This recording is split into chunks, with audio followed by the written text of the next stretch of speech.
Saya izin sambil merekam. Jadi teman-teman baru satu-satu mulai gabung nih, Mbak Rina. Yes. Ada Rosa, Rosa di Agats, ada Kakak. Ada banyak nih, mulai banyak. Oke, siap-siap. Ada yang mau kenalan juga nih, Bu Guru, silakan. Bu Guru Mike, kenalan dong. Rosa, boleh? Halo. Ya. Maaf baru bergabung, soalnya tadi baru chat lihat. Nama saya Mike Saba. Saya guru dari Polcorong City Blessing. Dan di sini kegiatan yang saya ikut pengen cari informasi tentang beasiswa S2 di luar negeri gitu aja. Oke. Salam kenal Mike. Terima kasih banyak Kak Mike. Ada lagi teman-teman yang mau berkenalan ini? Rosa. Kok kan yang paling jauh toh? Mumpung sinyalnya bagus, Rosa. Ayo. Halo, selamat pagi. Pagi. Ya. Pagi. Halo teman-teman. Saya Rosa dari Asmat. Siap. Terima kasih banyak, Rosa. Bisa. Mudah-mudahan sinyalnya lancar ya. Saya tuh paling khawatir kalau di sana. Sinyal tiba-tiba hilang. Baik. Terima kasih. Terima kasih, Rosa. Rosa nih juga penggerak gitu ya di Asmat sana. Terima kasih banyak sudah mau bergabung. Tadi sempat terpental terus masuk lagi. Juga ada Roy Yesnat. Roy itu alumni SED juga perlu kita panggil ya. Roy, ayo Roy. Mana kau ini? Video mana? Sama Rako nanti. Pagi kan ada sekali. Baru kaget bangun ini. Baik, gimana ini Roy? Nama saya Roy, saya di Kota Sorong. Roy Yesnat. Roy, terima kasih banyak ya. Pokoknya semangat terus. Saya senang sekali Roy bisa bergabung. Baik Kakak, terima kasih. Ya, siap. Oke, ini sudah ada teman-teman semua. Kayaknya kita tidak perlu berpanjang-panjang. Mbak Rina, saya mau yang share PowerPoint-nya atau Mbak Rina mau langsung boleh? Saya share jadi co-host. Mana aja? Ini kayaknya tapi belum di-setting multiple. Kalau gitu saya aja. Saya yang share ya. Baik. Ya, boleh. Oke, teman-teman. Saya izin share ya. Oke. Ya, teman-teman. Oke ya, kita mulai ya. Ya. Nah, selamat pagi semuanya. Salam kenal. Saya Rina Kusuma. Saya di Depok, di Jawa Barat gitu. Kalau 2 minggu lalu masih bareng-bareng sama Roy, sama Berto, sama Dayu di Sorong. Sekarang saya udah di Depok ya. Saya akan cerita sebenarnya mungkin nggak secara khusus tentang beasiswa Chevening, tapi pengalaman saya gitu waktu jadi judulnya pemburu beasiswa gitu. Jadi moga-moga ini bisa bermanfaat untuk teman-teman gitu ya. Oke, next day. Oke, kenalan dulu. Saya Rina. Saya tahun 2015, betul kata Dayu, itu saya dapat beasiswa Chevening, itu beasiswa dari pemerintah Inggris untuk studi S2 di Inggris. Ya, saya ambil bidang studi Children, Youth, dan International Development di Brunel University di London. Ya. Sekarang saya program manager mobilisasi dukungan publik dan kaum muda di Yayasan Ekonusa. Makanya kenapa kemarin 2 minggu lalu ada di Sorong itu dalam rangka kerja saya di Yayasan Ekonusa. Gitu ya. Nah, hobi saya suka bikin sketsa dan juga saya cita-cita pengen jadi petani kota gitu ya. Jadi saya punya tanah punya di atap rumah gitu, punya kebun mini gitu. Pengennya punya sayuran yang bisa dihasilkan dari rumah sendiri gitu. Terus kemudian lanjut. Nah, saya mau cerita sebenarnya jadi pemburu beasiswa itu harus pinter nggak sih gitu ya? harus ada yang bilang harus IPK-nya di atas 3 gitu ya. Terus kemudian masih muda gitu ya, di bawah umur 35 tahun gitu ya. Terus harus lulusan dari kampus-kampus keren gitu. Nah, saya ini sebenarnya contoh yang berlawanan dari itu semua sebenarnya gitu ya. Jadi saya IPK saya S1 itu nggak nyampe 3 gitu ya, 2,94. Terus kemudian karena keseringan mainnya ya gitu. Biasalah ya zaman-zaman SMA, kuliah tuh kan belajarnya tuh nggak tahu mau buat apa gitu kan. Jadi sekedar sekolah aja gitu ya. Nah, terus kemudian bidang studi saya juga lompat-lompat gitu. Bukan lompat-lompat ya, maksudnya saya S1 saya itu hubungan internasional, pekerjaannya di dunia LSM lingkungan, terutama berkaitan dengan pendidikan lingkungan hidup gitu ya. Nah, terus bidang S2 yang saya ambil tentang Children, Youth, dan International Development, tentang anak-anak dan remaja gitu. Kalau dilihat kan kayaknya sporadis gitu ya gitu. Nah, tapi nanti saya ceritain kenapa gitu, dan itu kenapa bisa diterima gitu. Nah, terus kemudian waktu saya berangkat studi ke Inggris itu umur saya udah 37 tahun gitu. Jadi udah lumayan ya waktu dingin gitu, sebulan pertama nyampe London itu langsung dong back pain gitu. Jadi saraf saya karena kan dingin gitu ya. Terus saya jadi ke kampus tuh mesti pegangan kayak troli gitu untuk bawa gitu. Pokoknya ini deh seru lah gitu. Nah, terus kemudian saya juga ibu tunggal dengan 2 anak gitu. Jadi waktu saya keterima dapat informasi kalau saya lolos chevening, itu saya baru kurang lebih itu 3 bulan bercerai gitu ya. Jadi waktu itu pada kondisi saya nggak tahu tuh mau ngapain gitu ya, pasca bercerai gitu ya gitu. Terus blank gitu, nggak punya tabungan, nggak punya apa gitu-gitu. Jadi jadi kayak blessing in disguise ini juga kayak semacam kayak kesempatan baru gitu ya untuk memulai hidup baru gitu. Nah, terus kemudian saya punya 2 anak, yang pertama perempuan, yang kedua laki-laki gitu ya. Nah, kan kelihatannya nih kayaknya saya mungkin kelihatannya modalnya tuh pas-pasan banget lah gitu untuk menjadi penerima beasiswa gitu ya gitu. Tapi pengalaman saya gitu, selama kita percaya dengan diri sendiri dan apa yang kita lakukan gitu ya, ternyata kita bisa kok dapat gitu ya. Nah, ini saya share sedikit gitu tentang yang mungkin capaian-capaian yang alhamdulillah Tuhan berikan ke saya gitu ya. Jadi tahun 2007 pertama kali saya keluar negeri itu ke Utrecht gitu ya, ke Belanda. Waktu itu untuk short course 3 minggu di Belanda gitu ya. Itu pendanaannya dari Stunet. Jadi kalau teman-teman yang biasanya kalau pemburu beasiswa tuh biasanya udah tahu nih kalau negara ini pemberi beasiswanya siapa ya gitu. Kalau ke Inggris kan ada Chevening gitu ya. Nah, kalau ke Belanda ini ada Stunet gitu ya. Ini beasiswa study in the Netherlands sebenarnya singkatannya. Terus kemudian tahun 2013 atau 2014 saya lupa, saya dapat lagi short course juga 3 minggu di Wageningen University gitu ya. Kalau ini beasiswanya masih dari pemerintah Belanda juga, tapi namanya beda, Netherlands Fellowship Program gitu. Nah, kemudian di tahun yang sama tuh saya dapat juga sponsorship gitu untuk ikut Terra Madre. Terra Madre ini kayak pertemuan besar gitu penggiat local food gitu, pangan lokal gitu. Nah, itu ada gerakan keren banget namanya Slow Food gitu. Kalau teman-teman yang tertarik dengan isu pangan lokal bisa mereka punya sumber daya dan network yang keren banget gitu namanya Slow Food gitu. Nah, itu basisnya di Italia. Aku dapat sponsorship untuk ikut dalam pertemuan di sana.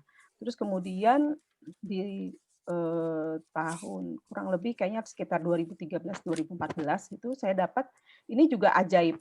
Tiba-tiba Jadi setahun sebelumnya saya udah tahu nih ada kongres tentang pendidikan lingkungan gitu ya. Karena saya kerja di pendidikan lingkungan, jadi saya pengen banget ke kongres itu. Jadi saya tulis lah gitu. Tahun depan saya ke Maroko gitu. Ke Maroko kan mahal ya gitu, sementara tidak dibiayain gitu. Jadi saya carilah travel grant dan lain-lain, gagal gitu. Tapi memang semesta mendukung ya. Jadi sebulan sebelum acara tiba-tiba saya di-email oleh yayasan kerajaan Maroko gitu. Kalau saya dapat full sponsorship gitu untuk ke sana. Presentasinya itu cuma 15 menit.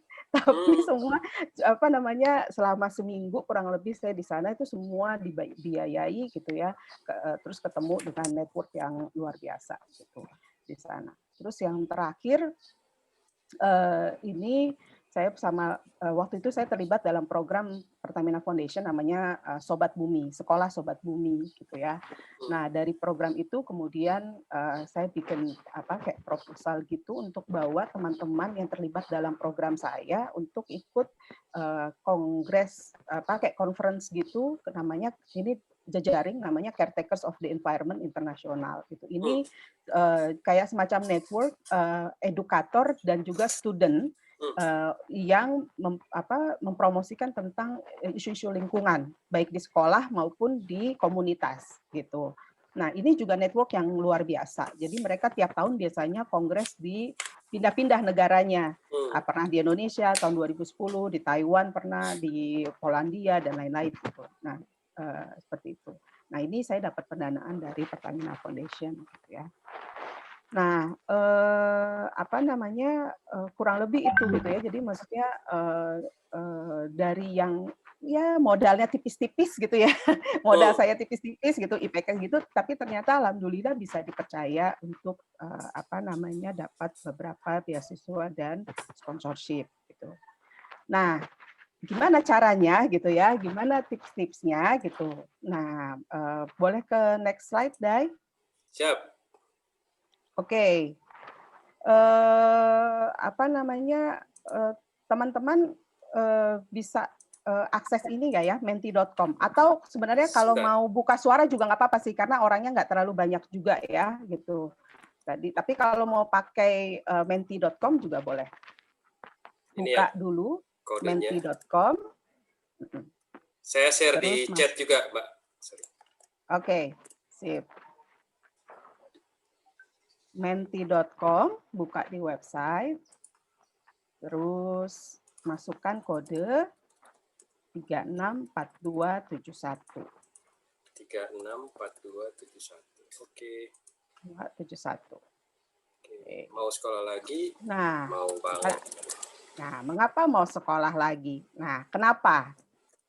Jadi, teman-teman, kan tiap orang pasti punya alasan berbeda-beda ya gitu. Nah, saya pengen dong dapat cerita juga dari teman-teman, kenapa sih kepikir misalnya mau sekolah lagi gitu atau mau dapat beasiswa itu kenapa gitu. Boleh, silakan diketik-ketik.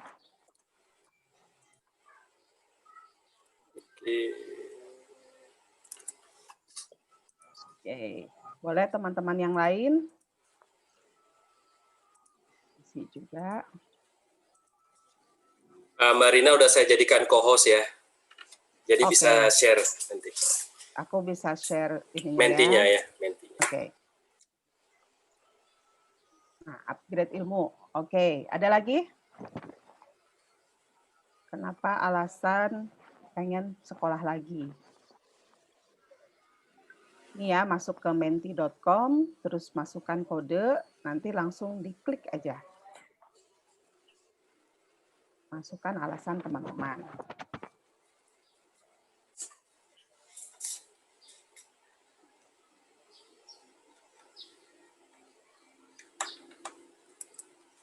Ayo teman-teman yang lain boleh mencoba.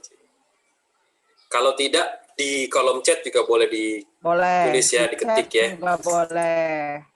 Ya.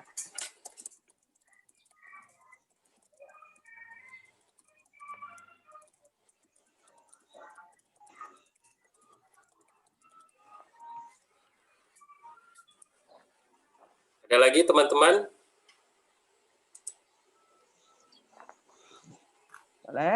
sambil ini ya, saya ini salah.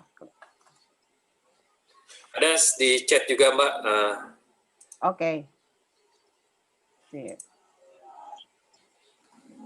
Nah, oke. Oke, nambah ya. Ya, ada yang karena ingin mempelajari bidang saya secara serius. Latar belakang sekarang adalah isu pendidikan, anak muda, dan perubahan sosial. Kemudian expanding network, increase self-capability and development, upgrade ilmu, terus untuk menambah ilmu, pengetahuan, pengalaman, dan pola pikir. Oke. Nah. Ya.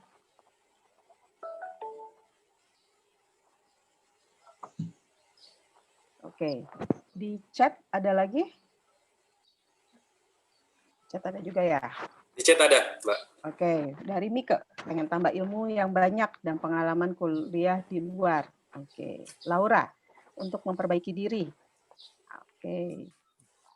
Nah, Inosius, untuk belajar di luar. Oke. Ya, sambil ini ya, balik lagi ke PPT. Ya, sebentar ya. Oke. Nah, ini alasan orang untuk sekolah yang beragam banget ya. Tapi biasanya memang ada dua hal. Dua hal utama biasanya yang ditemukan, yang biasanya menjadi alasan. Pertama, untuk nambah karena ada gap di pengetahuan dan juga ada kekurangan di skill gitu ya. Jadi biasanya dua itu gitu yang pengen diisi gitu oleh teman-teman gitu. Nah, ini kan kayak semacam motivasi secara formalnya gitu ya. Tapi secara kita pribadi itu sebenarnya bisa macam-macam banget gitu motivasinya gitu. Kalau saya ditanya gitu, saya pernah ditanya, Kak, kenapa sih mau sekolah lagi gitu ya? Apalagi kan kakak perempuan gitu, terus punya anak gitu, ibu tunggal pula gitu. Terus saya bilang, justru karena saya perempuan dan saya punya anak gitu, saya ingin terus mengupgrade diri gitu. Karena menurut saya itu penting gitu ya. Saya perlu mengupgrade diri juga gitu untuk bisa keep up dengan anak-anak gitu ya, dengan perkembangan anak-anak. Makanya juga kenapa jurusan yang saya pilih ya yang saya suka gitu tentang anak-anak dan remaja gitu ya. Nah, terus tapi sebenarnya kalau misalnya dilihat motivasi itu sebenarnya kita harus bisa melihat hidup kita ini mau apa gitu ya. Jadi sebenarnya kita mau cari sekolah itu sebenarnya juga berbicara dengan hidup kita sendiri gitu ya. Kita tuh sebenarnya apa sih, pengen seperti apa sih gitu ya. Karena pasti kalau kalian isi aplikasi beasiswa itu pasti ada pertanyaan. Misalnya 10 tahun ke depan kamu akan menjadi apa gitu. Kamu membayangkan akan mau seperti apa gitu ya. Seperti itu. Boleh next slide, Dai. Nah, jadi saya mengibaratkan seperti ini gitu ya. Jadi kita tuh harus tahu kita tuh mau seperti apa gitu. Kita ini siapa dan kemudian kita mau jadi apa sehingga dibutuhkan upgrade diri gitu ya. Seperti itu. Jadi misalnya kita punya misalnya di masa lalu gitu ya nilai-nilai diri gitu yang tertanam, entah itu dari pendidikan, mulai dari TK mungkin dari SD sampai kita mungkin S1 gitu ya. Ada jalur-jalur pendidikan yang sebenarnya menjadikan kita saat ini gitu. Terus kemudian ada keluarga di mana kita dibesarkan ataupun di lingkungan kita dibesarkan sehingga kita punya nilai-nilai diri gitu ya. Nah, ini sebenarnya value atau nilai diri yang menjadi sebenarnya modal gitu ya untuk kita sampai sekarang saat ini ataupun mau mencapai kita ke depannya nanti seperti apa. Nah, kemudian kita juga lihat diri kita saat ini siapa sih gitu ya. Pertama kita itu bekerja di bidang apa? Tadi ada yang di bidang pendidikan, ada yang di bidang kewirausahaan misalnya gitu ya. Kemudian mungkin ada yang guru kayak gitu. Nah, terus kemudian kan kalau namanya kita punya profesi gitu ya, mau apapun profesinya itu pasti pasti kita punya jejaring gitu ya. Dengan siapa kita bekerja gitu, untuk siapa kita bekerja gitu ya. Terus nah itu yang disebut jejaring gitu ya. Bisa jadi kita berkolaborasi dengan siapa kayak gitu-gitu. Nah, ini juga menjadi modal gitu ya untuk kita dari kita masa sebelum kita modal awal nilai diri kita, kemudian diri kita saat ini, sehingga kemudian kita bisa memetakan sebenarnya kita tuh pengennya apa sih ke depannya gitu. Dan kita kalau mau mencapai itu kita butuh apa gitu. Nah, kalau ini kita udah bisa membayangkan gitu dan kita udah udah bisa kira-kira saya pengen begini nih gitu. Jadi sementara saya masih di step saya mau menuju Z tapi saya masih di misalnya di D gitu misalnya. Jadi saya masih banyak nih yang perlu di ini. Nah, kira-kira apakah upgrade diri itu bisa terpenuhi dengan sekolah gitu ya, dengan sekolah lagi. Sebenarnya upgrade diri kan nggak harus juga melalui sekolah langsung gitu ya, langsung sekolah S2 ke luar negeri gitu, biar kelihatan keren gitu. Sebenarnya nggak juga gitu, karena kampus-kampus di Indonesia juga banyak kok yang bagus gitu ya, tergantung dari jurusan yang kalian mau ambil gitu. Terus juga yang kedua juga belum tentu itu juga sesuai dengan kebutuhan ataupun juga kenyamanan kalian dalam belajar gitu. Jadi ini yang perlu dipetakan betul gitu. Nah, ketika misalnya kita sudah bisa lihat kebutuhannya gitu ya, nah mulai deh dilihat kira-kira kita tuh mau mau seperti apa sih gitu ya ke depannya, kayak misalnya gini, eh, kayak saya tadi ya saya S1-nya tentang hubungan internasional gitu. Terus kemudian saya bekerja di dunia LSM lingkungan tentang pendidikan lingkungan hidup yang penerima manfaatnya itu dampingan saya itu anak-anak muda gitu ya, dan anak-anak gitu ya kalau ada program anak-anak. Nah, sementara saya nggak punya latar belakang pertama tentang bidang isu lingkungan dan kemudian tidak punya tidak paham tentang apa sih perkembangan anak-anak dan remaja gitu ya. Jadi kemudian itulah yang kemudian saya kerucutkan gitu.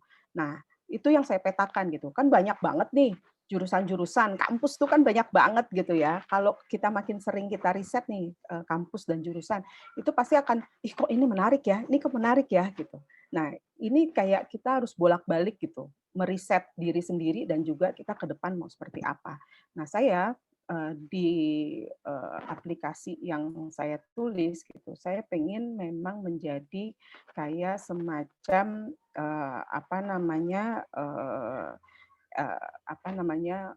change maker gitu ya. Jadi misalnya yang bisa memfasilitasi anak-anak muda di Indonesia untuk bisa take part di dalam upaya perlindungan lingkungan di Indonesia gitu. Karena kita tahu Indonesia itu punya banyak keanekaragaman hayati, populasi anak mudanya juga hampir dari seperempat masyarakat di Indonesia gitu. Nah, ini kan potensi juga tantangan gitu ya untuk bisa gimana anak muda ini bisa peduli dengan lingkungan dan bisa mengelola lingkungan untuk masa depannya nantinya gitu. Nah, kalau jadi ada semacam aspirasi gitu ya yang ingin saya capai gitu. Nah, kalau kita udah punya gambaran gitu ya seperti itu gitu. Jadi kita lebih mudah nanti melihat jurusannya mau seperti apa, kampusnya di mana, kampus yang bagus untuk bidang itu di mana, gitu-gitu ya. Terus juga nanti kotanya itu di mana, karena ini berkaitan dengan kalau lolos, itu kan berarti kalian akan tinggal di kota itu gitu. Misalnya kalau karena S1 untuk S2 di Inggris itu 1 tahun, jadi ya akan tinggal di situ 1 tahun gitu. Kalau kalian apply beasiswanya ke Belanda atau ke Australia yang S2-nya 2 tahun, ya akan di situ gitu ya 2 tahun gitu. Jadi proses untuk memilih ini sangat penting gitu, karena biar jadi di kemudian hari nggak nyesel gitu. Kenapa ya dulu nggak ngambil jurusan ini? Kenapa dulu saya nggak ke kota ini ya atau ke negara ini ya? Gitu. Jadi ini perlu perlu diseriusin gitu untuk risetnya gitu ya. Nah, sebenarnya pada akhirnya sebenarnya yang ingin kita lakukan itu sebenarnya memang kalau buat saya gitu ya, aspirasi saya gimana kita bisa berkontribusi kepada masyarakat gitu, dan pada lingkungan di sekitar kita. Karena kalau saya rasa bukan cuma di Islam gitu ya, tapi juga di agama-agama yang lain gitu, sebaik-baiknya manusia itu kan yang bisa bermanfaat bagi orang lain gitu ya. Nah, gimana kita bisa punya gambaran ini sehingga kita punya alasan yang kuat untuk kenapa kita harus mau sekolah lagi. Karena belum tentu juga sebenarnya sekolah di luar negeri itu juga nggak seindah yang kita bayangkan gitu, tapi juga nggak sesulit yang kita takutkan gitu ya. Jadi banyak yang memang harus dipertimbangkan, harus riset dan lain-lain. Nah, boleh ke next slide lagi, Day? Nah, ini simple tips aja dari aku gitu ya. Kalau sudah kalian udah punya, hidup kalian ini mau gimana sih gitu ya. Ini kayak beasiswa tuh, sekolah lagi itu kalau buat saya itu hanya batu loncatan gitu ya. Bukan tujuannya itu sendiri gitu. Jadi jangan salah kaprah gitu. Kalau misalnya tujuannya buat dapat beasiswa, belum tentu, karena nanti sudah dapat beasiswa ada lagi tantangannya untuk bisa selesai studi dan lain-lain gitu ya. Belum lagi nanti udah pulang, terus apalagi kita punya title ya kan udah sekolah di luar negeri, masa kerjanya kayak gini doang gitu. Masa cuma kontribusi kayak gitu. Nah, itu ada beban-beban yang kita harus bawa gitu ya. Makanya kalau kita punya reasons yang lebih besar, alasan yang lebih besar, motivasi yang lebih besar bahwa kita akan berkontribusi pada masyarakat. Jadi ada hal baik yang memang kita bawa dalam misi hidup kita gitu. Itu yang akan menjadi juga bisa memperkuat motivasi kita untuk bertahan ketika kita baik pas lagi mau jadi pencari beasiswa, jadi mahasiswa, sampai juga pulang dari studi gitu ya. Nah, ini tips kalau kalian mau jadi pemburu beasiswa gitu ya. Yang pertama sih tentu ya, kalau yang di kolom sini nih, yang bahasa dan mentor ini sebenarnya senjata kalian gitu ya. Ibaratnya yang mau apply beasiswa itu kan ribuan orang gitu ya. Kayak waktu angkatan saya di apply chevening, itu kurang lebih aplikasi yang masuk sekitar 1.400 aplikasi dari Indonesia aja gitu ya, dari Indonesia. Itu aplikasinya kemudian diseleksi di Inggris gitu. Ada tim seleksi di Inggris. Nah, kemudian dikirim nama-nama shortlist ke Kedubes Inggris di Jakarta. Ada sekitar 200 nama yang kemudian diundang untuk interview gitu. Nah, dari proses interview barulah kemudian dipilih. Akhirnya yang terpilih waktu angkatan saya yang berangkat sekitar 63 orang gitu. Jadi bayangkan dari 1.400 kemudian yang berangkat jadi 63 orang gitu.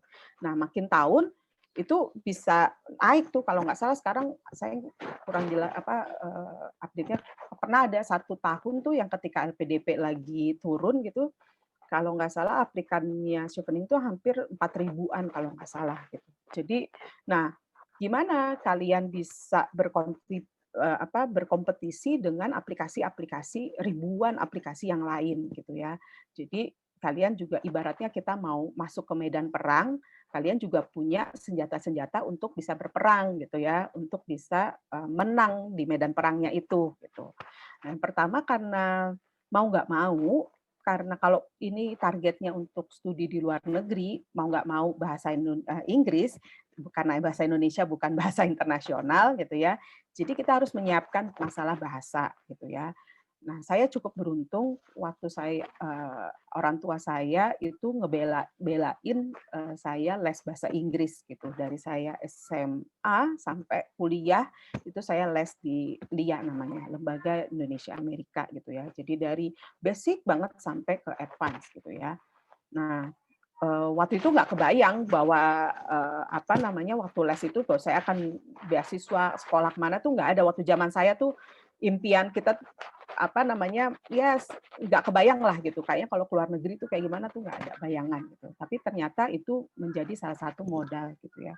Terus kemudian setelah saya udah yakin saya mau apply beasiswa, karena saya merasa saya pengen sekolah, pengen dapat ilmu, tapi saya nggak punya uang gitu, kalau bayar sendiri kan mahal gitu ya. Jadi mau nggak ya saya harus cari cara dong. Oh ternyata ada beasiswa gitu. Nah sementara kalau beasiswa kan ada syaratnya gitu. Syaratnya ada IELTS, ada TOEFL gitu. Nah, itu harus dipenuhi gitu ya. Nah, saya ikut namanya kelas IELTS preparation gitu.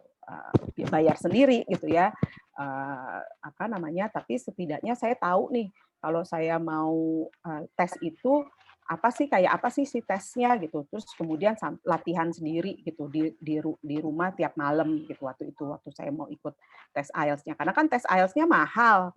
Terus bikin janjinya juga susah gitu ya. Jadi saya cuma nargetin ke diri sendiri, pokoknya sekali tes harus dapat nilai minimum gitu untuk dapat si beasiswa atau kampusnya. Kan kalau IELTS kalau di Inggris dan di kampus yang saya mau itu 6,5 ya standarnya. Jadi saya itu yang jadi saya patokan. Nah, biar dapat itu jadi saya juga harus tahu saya kurangnya ternyata di writing misalnya gitu ya. Nah, untungnya kan di internet itu udah banyak ya kalau kita mau belajar tentang IELTS sendiri gitu atau TOEFL sendiri gitu. Jadi itu saya bikin tiap malam waktu itu selama sebulan sebelum saya tes IELTS itu latihan tiap malam sejam gitu atau setengah jam gitu. Malam ini reading, malam besok speaking, malam besoknya lagi tentang writing gitu ya.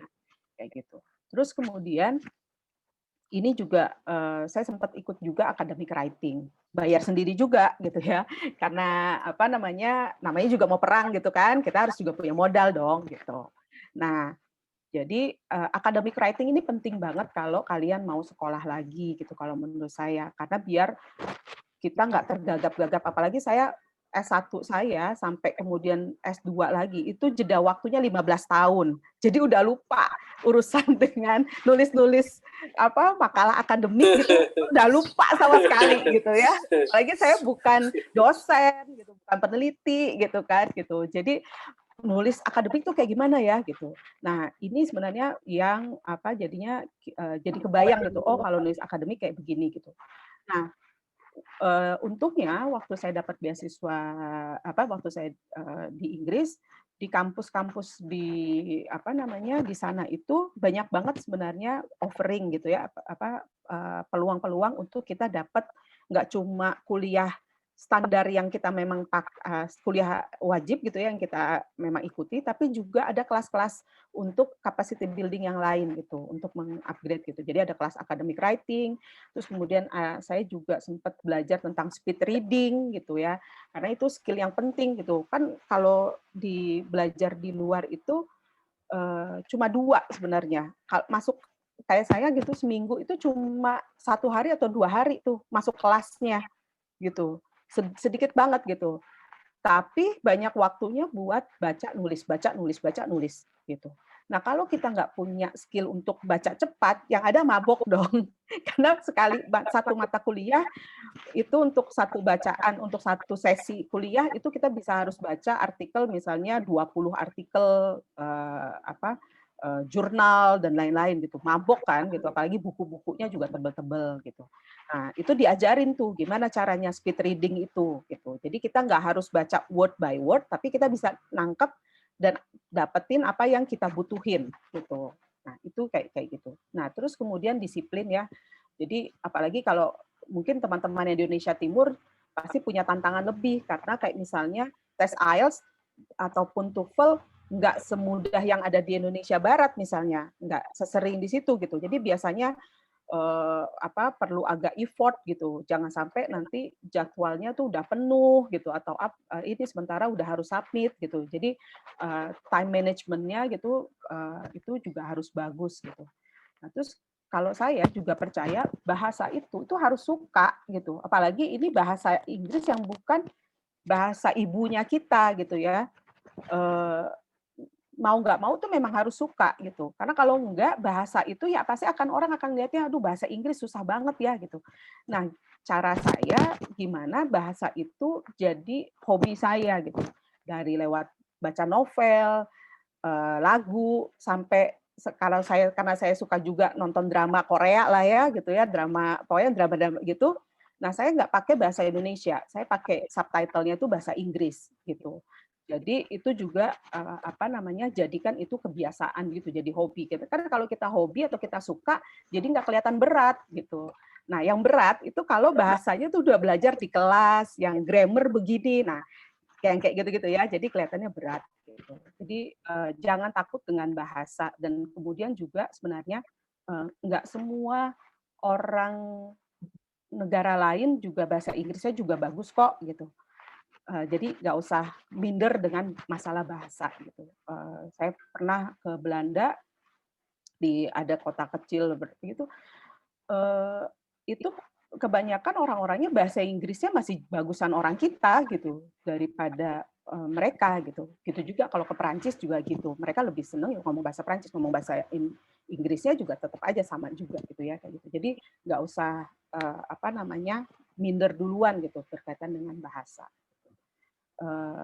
Nah, terus kemudian ini kampus, kalau studi S2 kan enaknya kan kita bisa lebih, kita udah tahu nih kira-kira yang kita pengenin, yang kita butuhin, passion-nya kita tuh kayak apa gitu. Karena kalau misalnya kita milih jurusan yang nggak sesuai sama yang kita suka, itu jadinya kan kayak beban ya, berat gitu.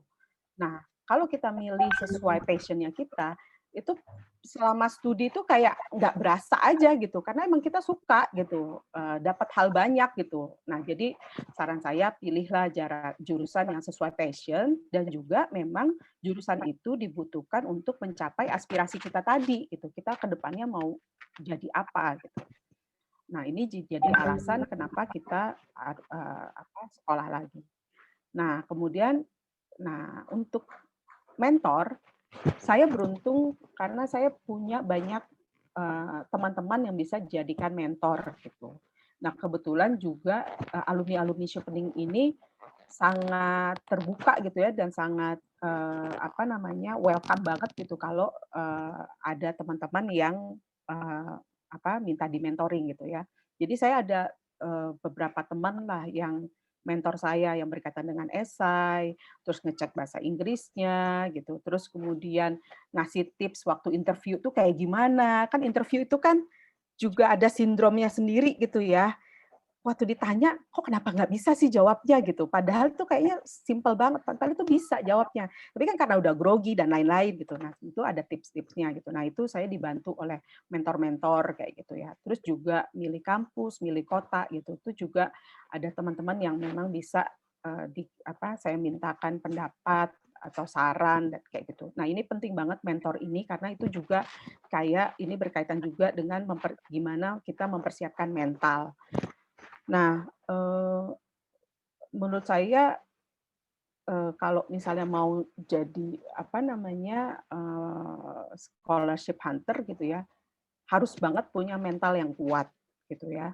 Pertama, kalau saya pakai si prinsip SS ini ya semua gitu. Pertama harus sabar gitu ya pastinya. Kalau nggak sabar ya pasti udahlah mandek di tengah jalan lah gitu ya. Terus belum lagi kan kita akan ketemu pas selama proses belajar di negara orang itu, ketemu dengan orang dengan latar belakang, kebiasaan, agama yang beda, ras yang beda, dan lain-lain. Kita harus bertoleransi dan lain-lain gitu ya. Jadi pertama sabar gitu ya. Terus kemudian syukur gitu ya, kalau mau sesusah apapun gitu, saya selalu melihatnya positif thing-nya gitu. Jadi selalu disyukuri gitu. Karena tidak semua orang bisa mendapatkan kesempatan seperti saya waktu itu gitu. Terus kemudian harus juga sehat. Jadi ada juga misalnya dia udah lolos, sekolahnya udah dapet nih, diterima, beasiswanya udah diterima gitu ya. Tapi kemudian terkendala dengan kesehatan, jadi nggak bisa berangkat. Nah, itu ada juga gitu. Jadi kalau misalnya kayak ke Inggris itu ada syarat kalau misalnya pas lagi kita mau dapat mau berangkat itu untuk ngurus visa, kita tuh harus tes TBC gitu ya. Nah, ada beberapa teman yang kemudian depending belum bisa berangkat karena ada flek di paru-parunya, jadi nggak bisa dapat visa gitu. Jadi makanya penting banget untuk juga kita jaga kesehatan kita. Dan selama setahun di negeri orang gitu, nggak ada jauh dari keluarga dan lain-lain. Jadi memang kita harus bisa ngatur diri sendiri gitu ya, jaga diri sendiri gitu. Nah, terus kemudian yang nggak lupa harus tetap senang gitu. Jadi mau apapun susah-susah gitu ya, itu harus senang gitu. Kayak misalnya saya waktu 2 bulan pertama lah ya, 2 bulan pertama di Inggris, itu saya kena sindrom namanya, kalau saya nyebutnya itu the most stupid person in the world gitu. Jadi saya ngerasa tuh saya tuh mahasiswa terbodoh sedunia deh gitu. Karena struggling banget gitu untuk nulis esai, terus untuk debat dan lain-lain gitu ya. Nah, itu struggling banget lah, sempet lah itu struggling. Jadi saya ngerasa sempet nggak pede gitu. Saya ngerasa tuh benar nggak sih saya nih si Chevening ini benar nggak sih milih saya waktu itu gitu? Jangan-jangan salah nih kayaknya gitu-gitu ya. Ada sindromnya kayak gitu waktu di awal-awal gitu karena ada proses adaptasi kan gitu. Nah, kebetulan kita ngobrol lah dengan teman-teman Chevening saya yang dari negara-negara lain. Ternyata pas lagi kita ngobrol, ternyata itu mereka rasakan juga gitu. Jadi itu kayak semacam sindrom awal-awal gitu ya. Jadi kita ngerasa ternyata kita nggak tahu apa-apa loh gitu. Walaupun saya punya 15 tahun pengalaman kerja gitu ya. Pas masuk kuliah lagi, itu makin kita belajar, makin kita ternyata kita tuh nggak tahu apa-apa gitu. Ternyata itu kita bukan siapa-siapa gitu ya. Jadi nggak usah deh terlalu pede gitu ya kayak gitu-gitu. Jadi itu proses yang saya temui gitu ya selama sekolah di negeri orang gitu ya. Jadi penting banget untuk jaga senang gitu ya, tetap happy gitu. Terus juga sama karena gini, di Inggris itu waktu di Inggris itu tiap tahun itu jumlah mahasiswa yang bunuh diri itu cukup banyak gitu ya. Waktu angkatan saya tuh ada anak satu yang kemudian dia gantung diri di di flat di dorm asrama di kampus gitu ya. Di kampus-kampus lain juga begitu.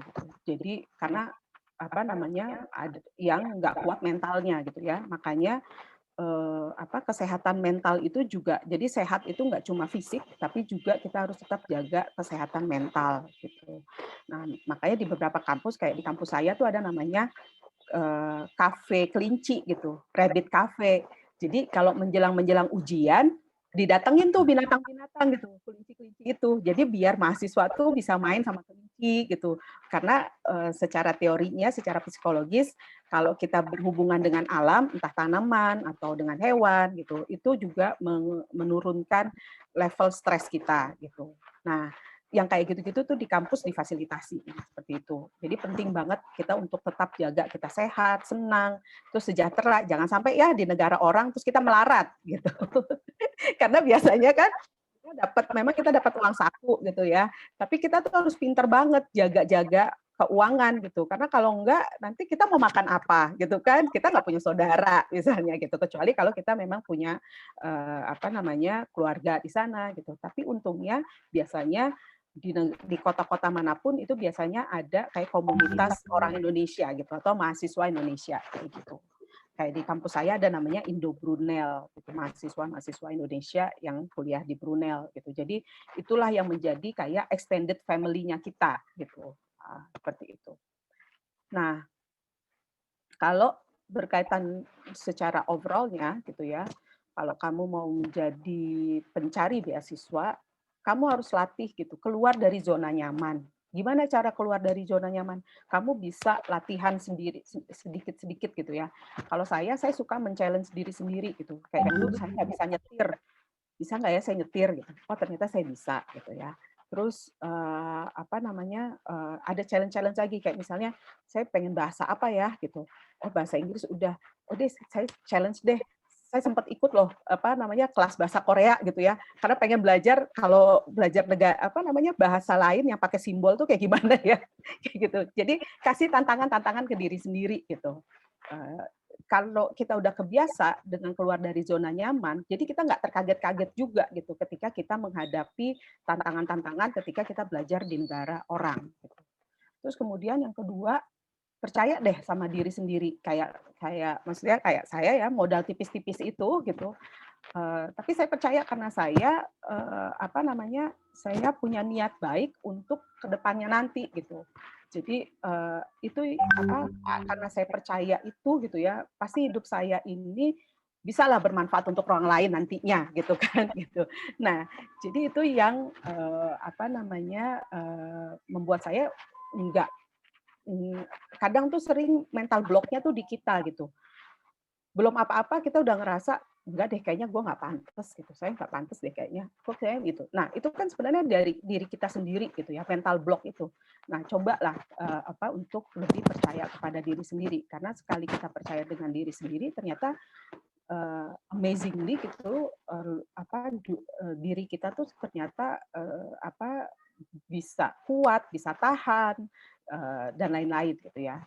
Nah, terus kemudian yang ketiga fokus pada usaha gitu. Jadi kalau saya nggak terlalu apa namanya nggak terlalu terbeban gitu. Kalau misalnya pastinya dengan saya dapat beasiswa itu saya dapat surat penolakan beasiswa lebih banyak daripada dapatnya dong gitu ya. Jadi saya dapatlah saya apply ke sekolah buat ke Australia itu kayaknya udah ada lebih dari 2-3 kali kayaknya gitu ya. Itu ditolak gitu ya. Ke Jepang juga ditolak, ke Amerika juga pernah ditolak gitu-gitu gitu ya. Nah, tapi saya tetap aja fokus gitu. Jadi itu enggak buat saya karena yang penting buat saya tuh di usahanya saya gitu. Karena saya percaya kalau lolos beasiswa itu bonus gitu. Bukan tujuan utamanya gitu ya. Itu kayak semacam apa namanya batu pijakan aja gitu. Terus kemudian juga penting untuk jaga itu mikirnya tuh nggak usah terlalu misalnya belum juga apply udah mikir nanti saya kalau sekolah kalau di sana nanti tinggalnya di mana ya atau misalnya gini. Nah, apa saya coba satu-satu gitu. Kalau misalnya mau apply, target saya lolos wawancara dulu deh. Gitu. Kalau udah lolos wawancara, baru kemudian ini. Jadi nggak terlalu stres dengan kenapa gagal, kenapa ini. Kalaupun gagal, dievaluasi lagi apa kurangnya kayak gitu. Jadi itu tips-tips yang apa namanya dari aku. Slide selanjutnya kayaknya aku mau cerita tentang beasiswa Chevening. Nah, ini beasiswa dari pemerintah Inggris ya, gitu untuk belajar di Inggris. Nah, yang ini nih, yang di foto di atas ini rumah yang saya sewa sama teman gitu. Jadi selama setahun saya di Inggris, saya di rumah ini gitu, di Belgrave News gitu ya. Saya sengaja milih nggak tinggal di asrama kampus, tapi di rumah bareng dengan teman Chevening juga yang kuliahnya sama di kampus saya. Dia bawa keluarganya gitu ya. Jadi kami tinggal di sini. Kebetulan karena rumahnya dekat dengan Bandara Heathrow gitu, jadi sering jadi tempat transit orang-orang Indonesia gitu ya. Teman-teman kita kalau yang ada ke London atau ke Inggris gitu, jadi sering ngumpul di sini gitu. Itu jadi enaknya itu ya. Nah, anyway, sebenarnya apa sih yang dicari dari Chevening ini? Pertama sebenarnya future leader, jadi kayak pemimpin masa depan yang tahu siapa dirinya gitu. Kalau dia tahu dengan dia ini siapa, mau jadi apa dan akan melakukan apa gitu ya. Nah, jadi dia tahu gitu apa yang dia mau studi di Inggris seperti apa karena dia mau melakukan perubahan apa gitu. Itulah yang dicari sebenarnya. Jadi pemimpin masa depan yang memang dia tahu siapa dirinya dan mau melakukan apa terhadap dirinya ataupun juga orang-orang di sekelilingnya dan juga negara ini. Gitu. Nah, ada 4 komponen yang dilihat di dalam aplikasi Chevening. Itu ada leadership, jadi kayak kualitas kepemimpinan kita, terus kemudian juga jejaring gitu ya. Karena dua hal ini yang dipandang menjadi penting dimiliki oleh future leader gitu untuk pemimpin masa depan gitu ya, skill kepemimpinan dan juga networking. Karena kalau kita melakukan perubahan kan nggak bisa sendirian gitu ya. Kita juga harus bisa berjejaring dan juga bagaimana peran kita di jejaring itu bisa mempercepat perubahan yang akan kita lakukan gitu. Nah, kemudian kita juga harus menuliskan study plan dan career plan. Study plan-nya itu kita harus tulis di esai 3 tujuan kampus dan jurusan gitu ya. Jadi kan kamu tahu nih ke depan pengen jadi apa di masa depan gitu ya. Nah, jadi harus ditulis untuk bisa mau jadi seperti itu, kamu merasakan perlu sekolah lagi. Nah, mau sekolahnya di mana, mau sekolah apa, kenapa milih studi itu. Nah, itu dijabarkan di esai, studi plan-nya. Terus kemudian juga karir plan-nya. Dalam jangka panjang itu kalian mau apa gitu, kayak tadi ya, aspirasinya tadi itu seperti apa gitu. Kayak saya waktu itu saya menulisnya impian saya tuh nggak muluk-muluk gitu sebenarnya. Saya nulis di situ kalau saya pengen punya kayak semacam learning center untuk anak-anak muda dan anak-anak gitu ya untuk isu-isu tentang sustainability gitu. Nah, alhamdulillah selama 4 tahun lah ya setelah saya lulus S2 ternyata mulai mulai kelihatan gitu yang saya tulis di esai saya itu gitu ternyata inline ya gitu. Jadi memang jangan jangan takut gitu untuk bermimpi di masa depan itu kamu mau jadi apa gitu di sini. Tapi dijelaskan rencana kalian ke depan itu mau seperti apa. Jadi si pemberi beasiswa itu bisa lihat nilai kamu itu seperti apa, kekuatan kamu seperti apa, kamu punya mimpi akan melakukan perubahan apa, sehingga mereka teryakinkan, oh kamu toh kandidat yang tepat untuk kita dukung biar kamu bisa jadi pemimpin masa depan di Indonesia gitu. Jadi pemimpin itu bukan dalam arti kita harus jadi menteri, kita harus jadi pejabat publik gitu, enggak gitu. Di dalam skala kecil pun mau di Karang Taruna kah atau mau di lingkup kerja masing-masing gitu ya. Kita punya punya kualitas sebagai pemimpin. Itu yang ingin didorongkan oleh beasiswa Chevening ini gitu. Nah, buat kamu kalau yang mau apply tahun ini masih dibuka aplikasinya sampai awal November. Nah, jadi kalian bisa cek di di websitenya chevening.org atau juga ada di Instagram itu ada Instagramnya UK Embassy dan juga kita punya namanya Chevening Alumni Association Indonesia. Itu komite alumni Chevening di Indonesia gitu ya.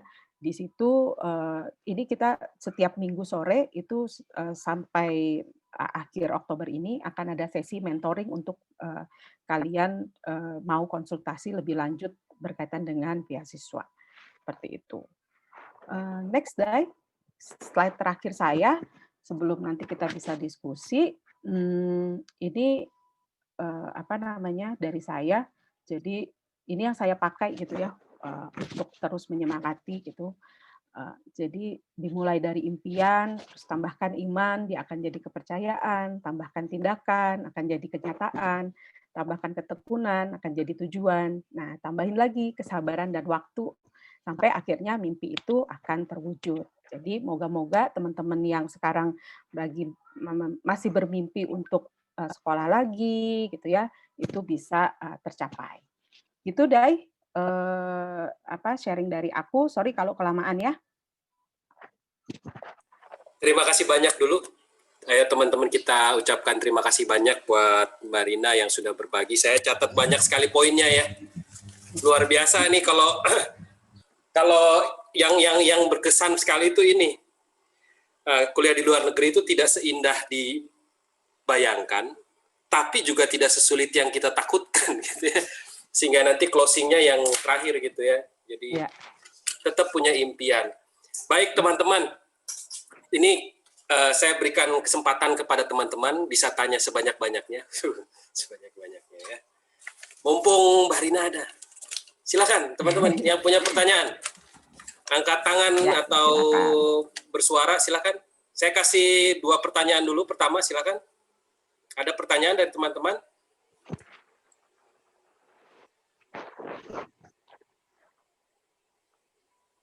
Boleh di kolom chat juga kan? Ya, boleh kalau di kolom chat juga. Kalau ada yang merasa lebih nyaman dengan chat, boleh. Kalau mau langsung boleh. Baik. Oh ya, silakan. Ini ada Elsan. Oke. Saya ingin bertanya. Saya siswa pelajar SMK.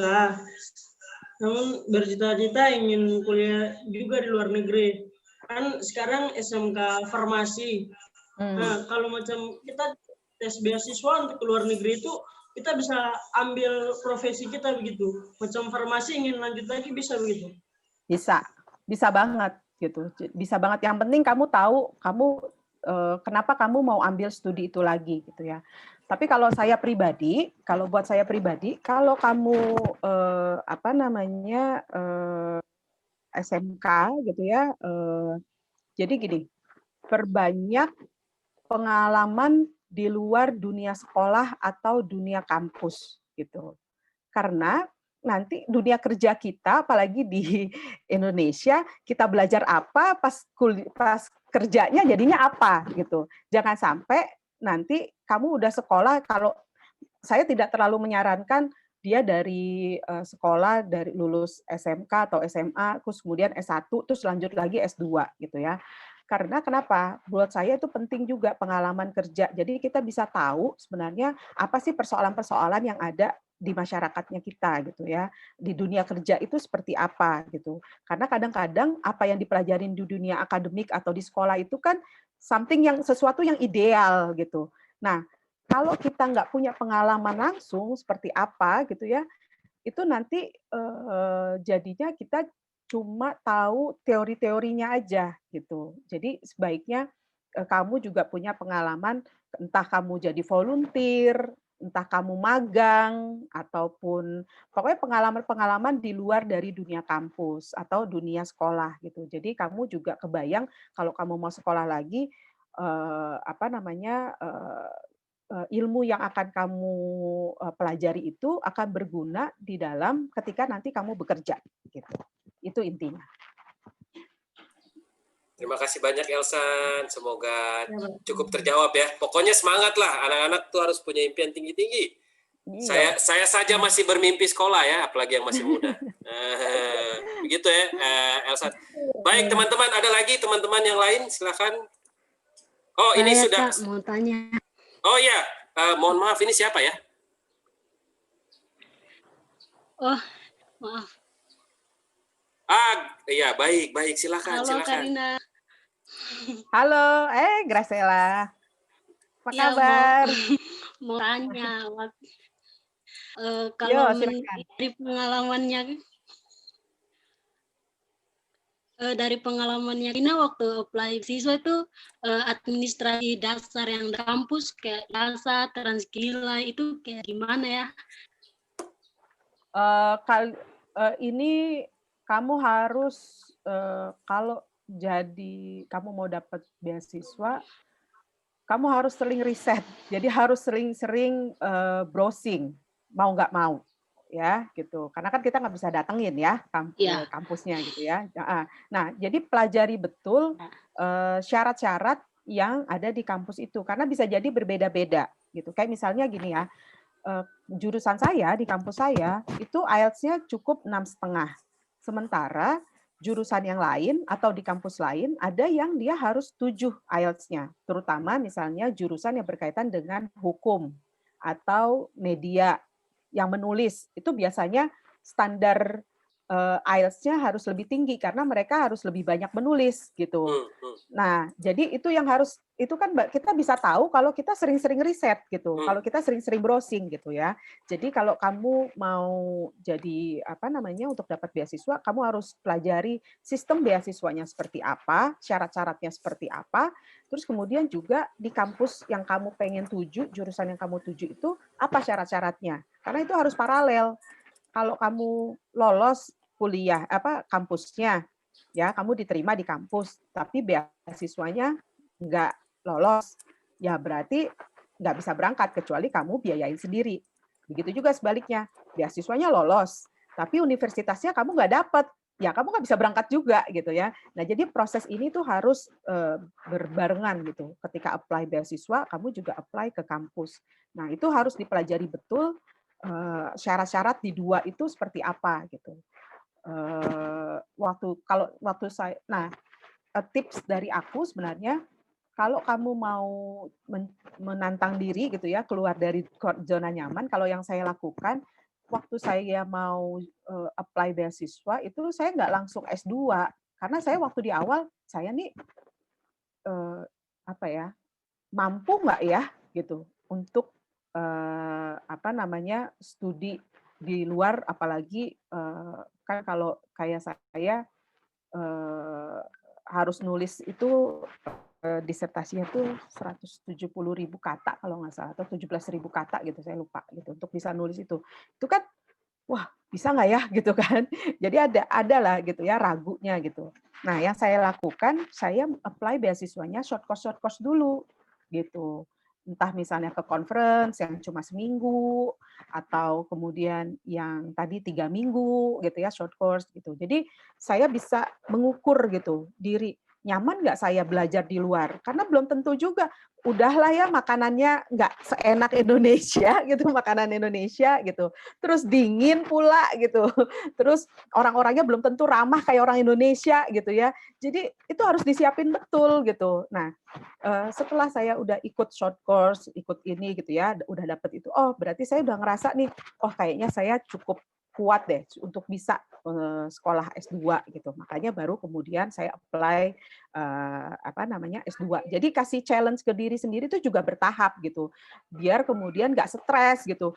Kok saya apply ini kok nggak gagal-gagal ya gitu. Nah, jadi cobain aja cari peluang mau kecil seapapun itu diambil aja dulu gitu sampai kemudian kalian punya mimpi yang lebih besar gitu. Karena kalau misalnya mau studi S2 atau apalagi sampai S3 kan preparationnya jadi persiapannya jadi harus lebih matang gitu ya. Nah itu sih kalau waktu itu yang saya lakukan, saya short course dulu aja gitu, ikut cari peluang-peluang di situ gitu.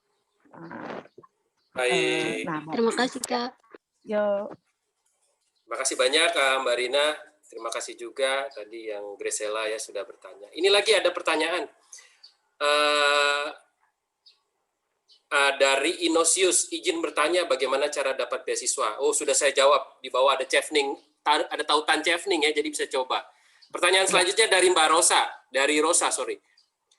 Mbak Rina, saya mau tanya, saya itu masih bingung tentukan jurusan. Saya punya ketertarikan di dunia pendidikan karena 4 tahun terakhir ini fokus di pendidikan dan untuk anak-anak remaja dan perempuan. Kira-kira bagaimana ya untuk membuat analisis studi plan-nya supaya lebih tepat ketika mau apply nanti? Silakan, Mbak.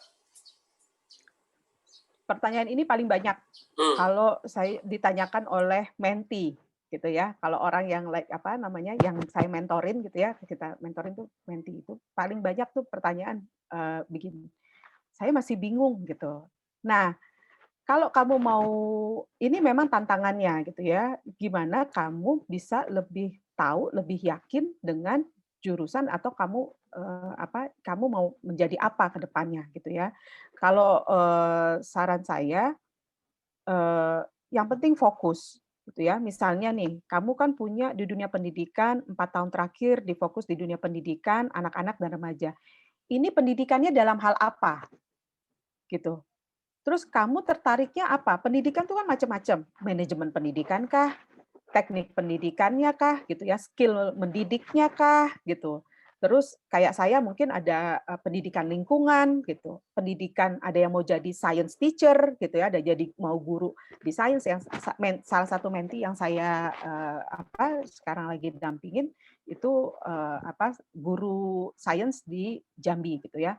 Nah, kalau semakin kamu fokus dengan kamu ini siapa, saat ini seperti apa, kamu mau melakukan perubahan apa, itu nanti dengan sendirinya nanti akan bisa kelihatan jurusan apa yang akan kamu butuhkan gitu. Terus juga di sini gini, untuk anak-anak remaja dan perempuan, di mana gitu.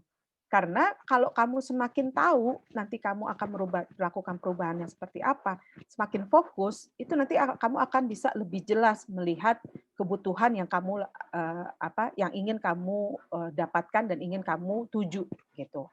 Jadi kalau saran saya yang bisa menjawab ini sebenarnya bukan siapa-siapa, kamu sendiri kok. Kamu sendiri gitu. Karena belajar ini untuk bisa kamu mau belajar lagi, mau dapat S2, mau dapat S3 ataupun mau lewat beasiswa atau enggak, itu yang tahu kebutuhan dan lain itu ya diri kamu sendiri, bukan dari kita para mentornya ataupun atasan kamu, enggak gitu. Jadi biasakan juga kita kita menyiapkan diri sendiri gitu. Jadi dan itu memang tantangannya. Jadi fokus saja. Kalau misalnya dunia pendidikan apanya gitu. Terus kemudian di mana gitu. Misalnya kalau kamu misalnya pengen melakukan perubahan di Papua misalkan ya. Di kampung kamu, ya di Papua. Ya kamu lihat konteks di Papua tuh pendidikan tuh seperti apa, kekurangannya apa, sehingga kamu bisa berkontribusi apa terhadap situasi tersebut gitu. Nah, satu tips besok hari Minggu itu ada sesi chevening webinar yang kamu bisa ikutin gitu ya. Ini menarik gitu ya, akan membahas tentang yang namanya STAR gitu ya. Kalau kamu dalam menulis esai ataupun ketika terutama di esai ya gitu ya, kamu bisa gunakan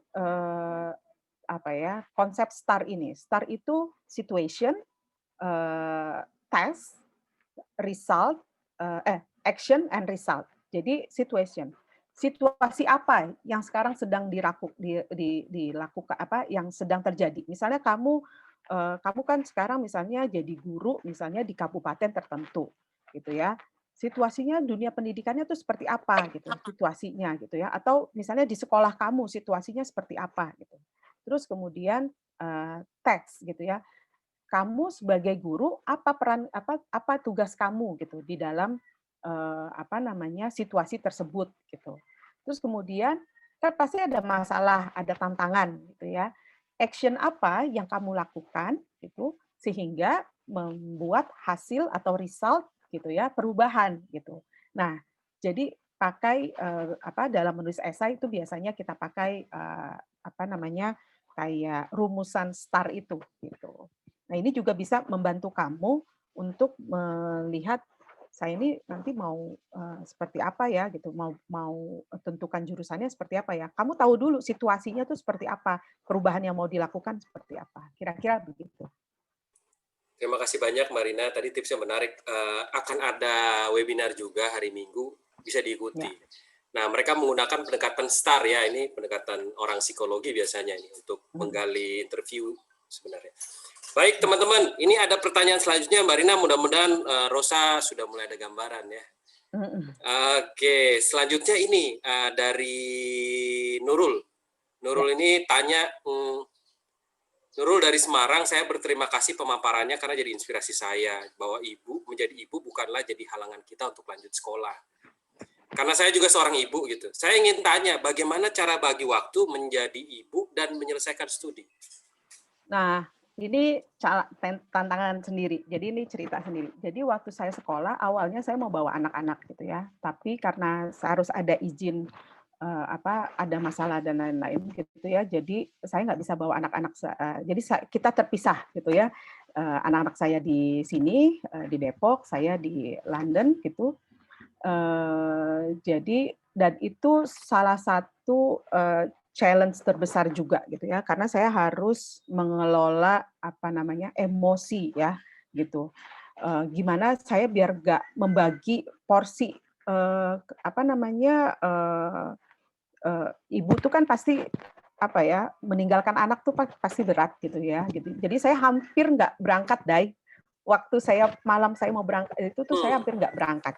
Anak saya nangis gitu ya. Terus kemudian anak yang pertama kakinya lagi sakit gitu-gitu. Jadi tuh saya hampir ngerasa waktu di pesawat gitu, di pesawat ke London itu adiknya saya nangis. Terus udah gitu tutupan pakai selimut, terus sekali-kalinya dalam pesawat kan berapa jam gitu ya, 13 jam gitu ya ke sana gitu. Itu saya dengerinnya Yasin dong. Karena saya ngerasa saya buat keputusan yang mungkin salah gitu ya dengan meninggalkan anak-anak. Itu ngerasa feeling guilty-nya tuh berat banget gitu ya. Itu sampai semingguan bulan-bulan awal saya di sana tuh saya nggak bisa makan dan lain-lain gitu ya. Karena ngerasa udahlah saya saya baru bercerai, kemudian juga ninggalin anak-anak, itu rasanya tuh double banget gitu, merasa bersalahnya gitu ya.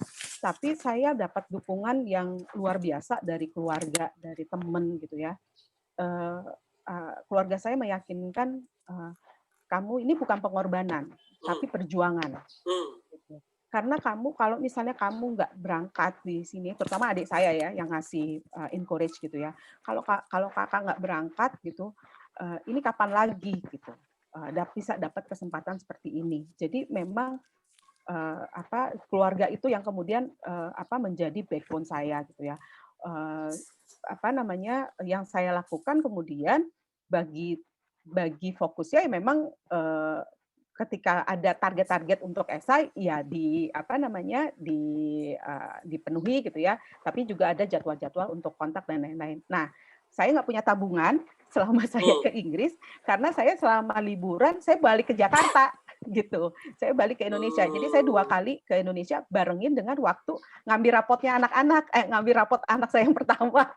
Jadi saya pulang sekalian saya ngambil rapot anak-anak gitu. Jadi saya tetap saya tetap merasa ada tanggung jawab yang tetap harus saya lakukan walaupun itu pengorbanannya pernah dong Dai, aku ketinggalan pesawat dari London dan bayar lagi tiketnya 10 juta gitu. Jadi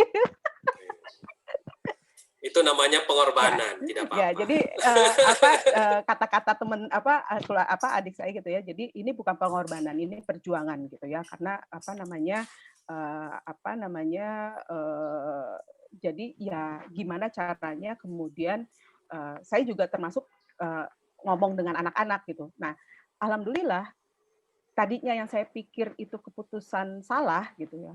Berapa tahun kemudian gitu, kemudian anak saya mulai sekarang tertarik banget gitu untuk belajar, untuk dia sekarang cita-cita pengen sekolah ke Oxford kayak gitu-gitulah ya. Jadi dia dia ngerasa nanti aku mau jadi kayak bunda gitu, kayak gini-gini. Jadi saya dari situ saya ngerasa oh setidaknya saya bisa memberikan inspirasi untuk anak-anak saya. Gitu. Jadi